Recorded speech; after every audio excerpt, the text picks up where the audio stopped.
Nggak tahu ya, kalau yang itu saya belum pernah tanya. Oh. Jadi intinya memang itu sudah menjadi kayak pos pertama ilmu keluarga yang di dalam tubuh para anak dan cucunya itu kayaknya itu gitu loh.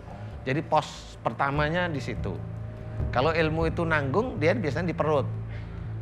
Ulu hati itu nanggung istilahnya. Tapi kalau dia ilmunya bener itu maksudnya dari sisi kayak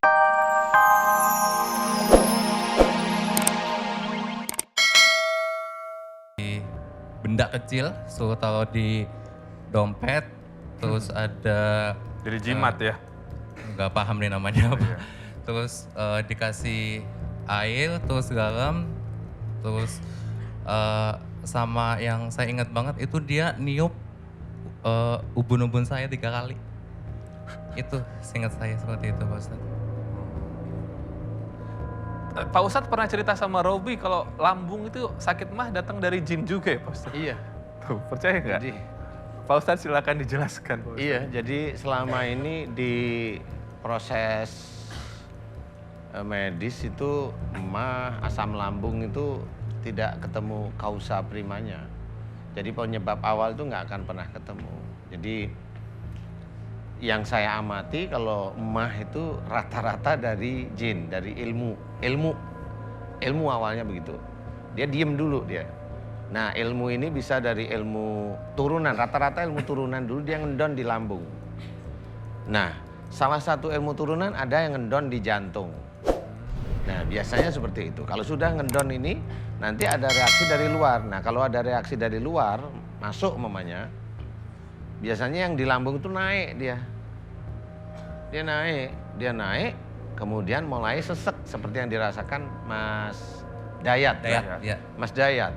Jadi naik itu pasti ada serangan dari kaki, bisa dari kaki atau dari pokoknya bagian dari bawah. Dia ini pasti naik. Nah kalau ke dokter biasanya ya asam lambung tinggi umpamanya. Itu normal aja kalau saya melihat karena memang beliau taunya secara disiplin ilmunya seperti itu ya nggak apa-apa. Tetapi intinya seperti itu. Jadi itu ada makhluk yang di perut kemudian ada serangan masuk dia naik. Nah itu nanti kalau serangannya kendor dia akan pelan-pelan turun. Seperti itu. Nah nanti kalau ada yang nyerang itu lebih pandai biasanya. Nah serangan lebih pandai itu biasanya dia nanti serangannya di punggung. Dia pos pertama serangan itu di punggung, kemudian mulai serangan itu di kepala. Nah pada waktu di punggung itulah yang di perut itu kayak dikejar-kejar untuk mau ditaklukkan. Wah itu yang itulah mulai sampai kemana-mana dia. Dia akan menjadi sakit di tubuh. Jadi dada tuh sesek kayak nyengkrem dan sebagainya. Semakin ke atas itu semakin kayak kok gak bisa napas saya seperti itu. Nah itu biasanya dengan ciri punggung sama kepala itu sangat berat sekali. Itu kenapa jin suka bersarang di organ tubuh dalam kita sih Pak Ustadz? Iya, nggak tahu ya. Kalau yang itu saya belum pernah tanya. Oh. Jadi intinya memang itu sudah menjadi kayak pos pertama ilmu keluarga yang di dalam tubuh para anak dan cucunya itu kayaknya itu gitu loh. Jadi pos pertamanya di situ. Kalau ilmu itu nanggung, dia biasanya di perut. Ulu hati itu nanggung istilahnya. Tapi kalau dia ilmunya bener itu maksudnya dari sisi keilmuan jin itu bener, dia langsung nongkrongnya di jantung. Jadi memang ada beberapa yang memang seperti itu. Nah bisa aja Mas Dayat ini di jantung ya ada, di perut ya ada. Punggung juga sering sakit ya situ-situ. Iya dada sih yang paling Dada. ini banget sama kaki berat banget kalau jalan. Kalau kaki serangan. Oh. Ya, Dan serangan. tadi nggak berhenti betahak dia Pak Ustadz. Iya, gitu. iya nggak apa-apa. Pak Itu yang Kiki, di ulu hati. ada respon nggak? Ini ternyata ada hubungan antara jin. Pengen nanya nih Pak Iya, Ustadz. silakan. Pak Ustadz, itu apa yang menyebabkan jin masuk ke dalam tubuh manusia?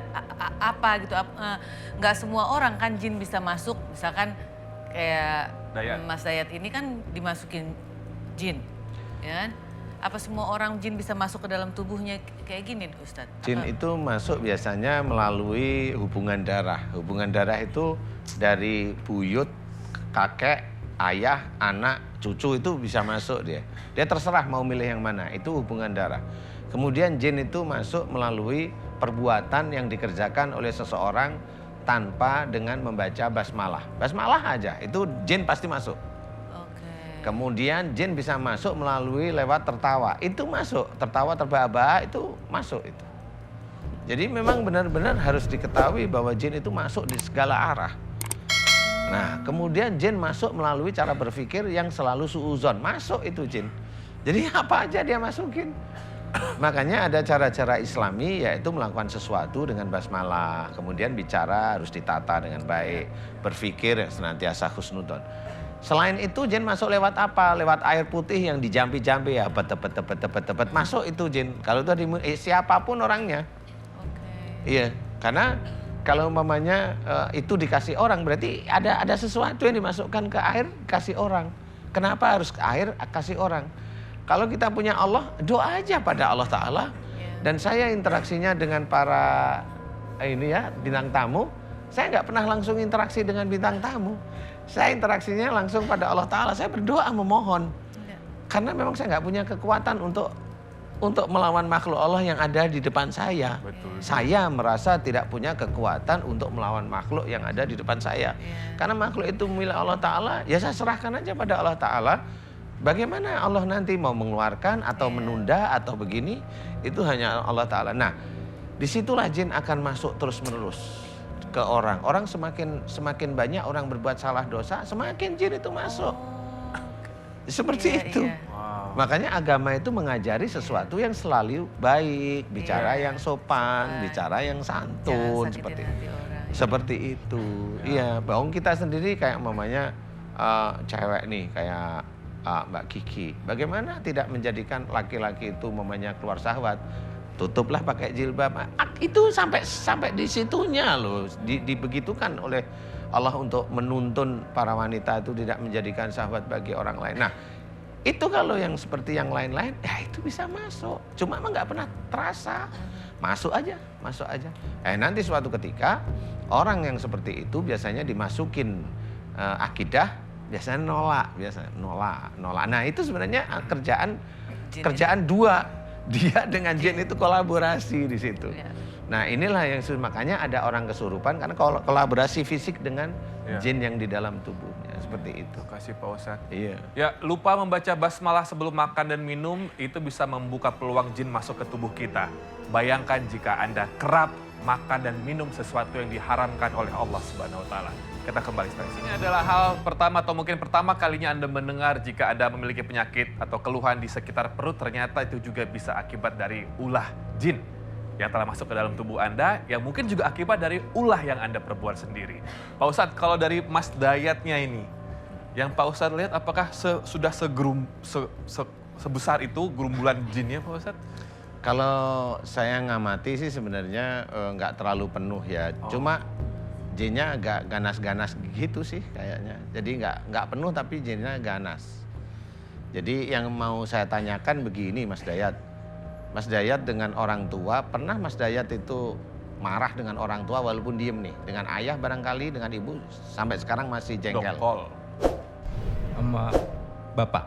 Betul ya? Iya. Nah ini Mas Dayat, kalau Mas Dayat ingin sembuh beneran, Mas Dayat harus minta maaf sama ayah. Bener serius. Iya, Nanti sahabat. yang di dalam tubuhnya Mas Dayat itu sebenarnya ilmunya ayah yang menyerang. Kayaknya ayahnya punya ilmu deh. Coba diurut-urut kakek-kakek dari sisi ayah punya ilmu nggak? Pernah dengar cerita nggak? Ngomong-ngomong Pak Ustadz boleh tahu nggak kenapa kamu ada rasa dendam atau sakit hati sama ayah atau bapak? Nggak apa-apa, kalau ingin sembuh totalitas. Bismillah, karena semua orang itu bermasalah biasanya. Mudah-mudahan ini bisa menjadi ilmu Mas Dayat. Mudah-mudahan bisa menjadi amal soleh Mas Dayat. Saya tahu tapi saya nggak mau cerita. Silakan Mas Dayat. Jadi dulu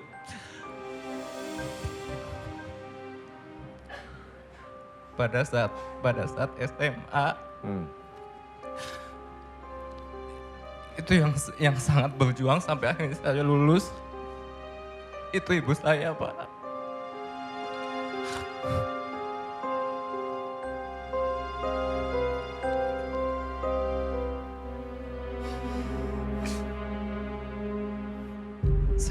saya kayak kurang melihat peran sosok ayah yang sebenarnya gitu.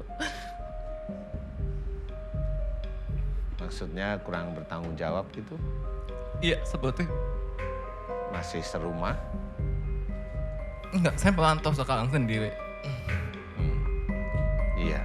Itu yang menjadikan Mas Dayat jadi